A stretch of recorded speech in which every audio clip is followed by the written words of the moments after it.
के कोने कोने में यूट्यूब के माध्यम से हमसे गुरु मंत्र लेकर वैदिक परंपरा में आगे बढ़ने वाले मेरे प्रिय शिष्यों, सज्जन और सन्नारियों, रामायण की कथा सुना रहा हूं मैं आपको, इसलिए चैनल को सब्सक्राइबर कर लीजिए, लाइक कर दीजिए, घंटी दबा दीजिए। और अगर ज्योतिष का कोई प्रश्न है तो 9825200108 पर फोन कर लीजिए। हम आपको बताएंगे कि आपके कौन से ग्रह खराब हैं और आपको क्या करना चाहिए। चलिए सुनिए कुंभकर्ण के वध की कथा। कुंभकर्ण को जगा के जब रावण ने लंका पर आई विपत्ति के विषय में बताया, तब कुंभकर्ण ने रावण को बहुत समझाया कि सीता जी को सौंपकर राम जी का भजन कर, ये साक्षात विष्णु और लक्ष्मी हैं।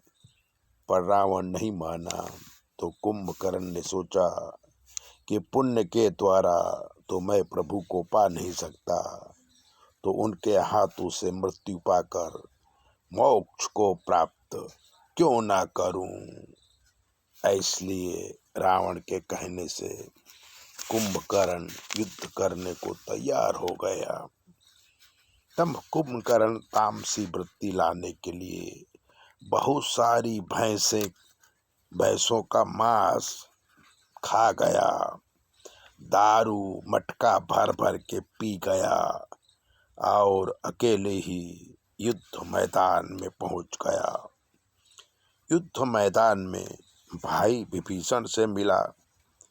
विभीषण ने कुंभकर्ण को प्रणाम करके कहा कि हे भैया, मैंने रावण को बहुत समझाया कि श्री राम से युद्ध न करे, बल्कि सीता जी को सौंपकर मित्रता करे, लेकिन काल के बस रावण मेरी बात माना नहीं और मुझे मारकर लंका से निकाल दिया।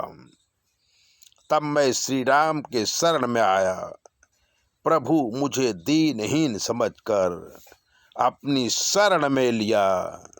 तब कुंभकर्ण विभीषण से बोला कि हे भाई, तुम मन क्रम वचन से कपट त्याग के श्री राम की सेवा कर और भजन करके अपना कल्याण कर।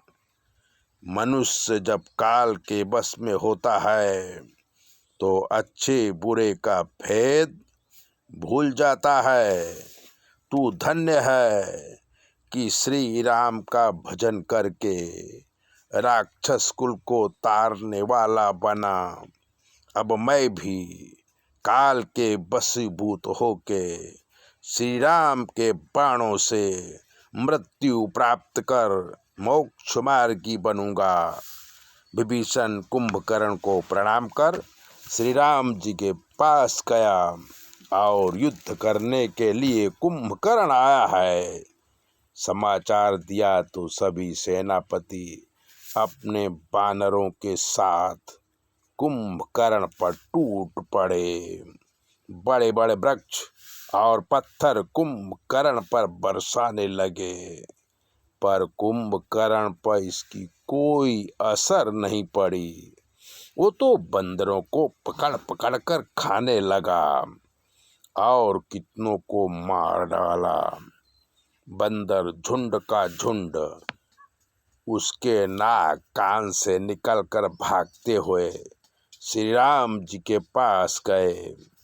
तब श्री राम हाथ में धनुष बाण लेके आए और कुंभकर्ण के 2 टुकड़े कर दिए।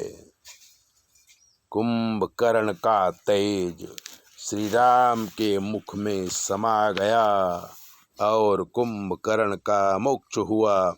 आकाश में से पुष्पों की वृष्टि हुई और राम लक्ष्मण की जय जयकार होने लगी।